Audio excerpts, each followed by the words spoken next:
आप अपना बुरा केस जिसमें आपने गुनाह किए हैं, पाप किए हैं, एक अच्छे वकील को दे दो, हो सकता है वो आपको निर्दोष साबित कर दे। आप गुनहगार नहीं हैं, आपका वकील निकम्मा है, हो सकता है आप कोर्ट में गुनहगार साबित हो जाए। जाके देख लो जेलों में कितने लोग हैं जो इनोसेंट बंद हैं, जिनके कोई गुनाह नहीं किया। आत्मा में आप कैसे हैं?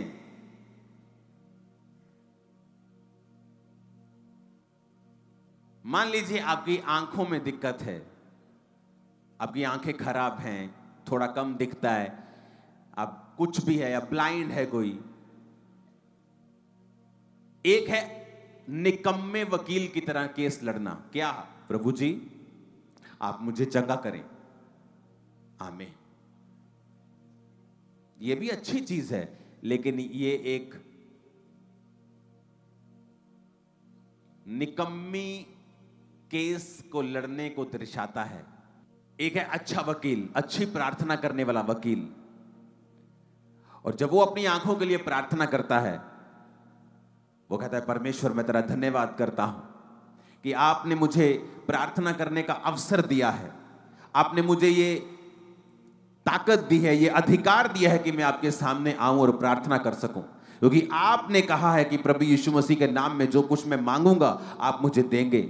मेरे पिता आप किसी का पक्षपात नहीं करते, वचन में लिखा है।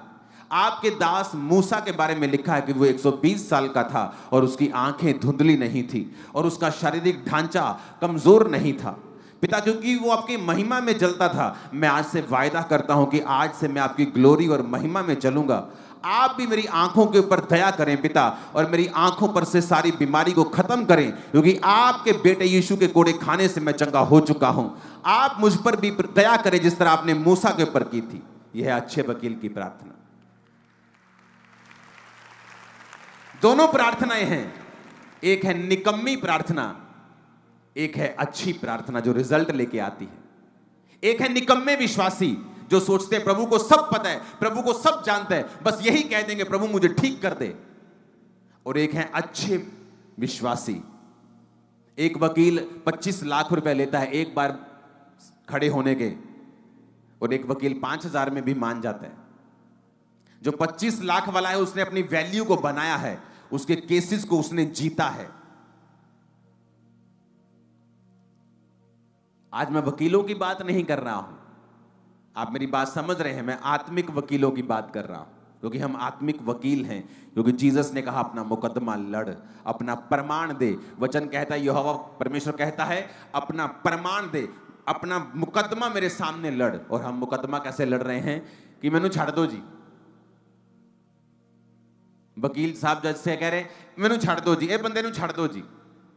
और दूसरा वकील कह रहा है जज साहब आपके संविधान में ये लिखा है, हमारे संविधान के फलाने आर्टिकल के इस भाग में ये लिखा है, ये मेरा जो क्लाइंट है उस समय यहां मौजूद था, ये मेरा क्लाइंट ये करता है, इसकी ये प्रूफ है, ये डॉक्यूमेंटेशन है। ये अच्छा वकील है। आप प्रार्थना करने के लिए प्रभु के सामने बैठे हैं और आपको यही नहीं पता कि जिस विषय में आप प्रेयर कर रहे हैं बाइबल का कौन सा अध्याय आपकी सपोर्ट में खड़ा है। प्रॉब्लम है जब व्यभिचार में इंसान होता है, वो प्रार्थना का हियाव खो देता है, वो परमेश्वर के सामने मांग नहीं सकता। उसको पता है जो वो मांगेगा उसे मिलेगा नहीं, तो वो दुनियावी चीजों का सहारा लेता है बचने के लिए।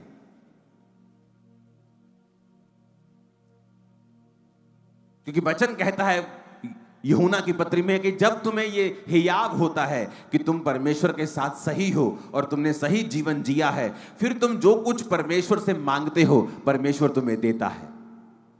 अदरवाइज उस चीज को मांगने से पहले जो आपको चाहिए, आप मोस्टली यही प्रार्थना कर रहे होंगे कि प्रभु मुझे माफ कर, मुझे माफ कर। अगर आप एक अच्छे और सिंसियर क्रिश्चियन हैं, आप पहले माफी से होकर गुजरेंगे, और जब आपको मालूम हो जाएगा कि आप माफ हो चुके हैं और आपने वो पाप छोड़ दिया है, फिर आप अपनी प्रार्थना रिक्वेस्ट को परमेश्वर के सामने रखते हैं, क्योंकि हम एक अच्छे वकील हैं, निकम्मे नहीं।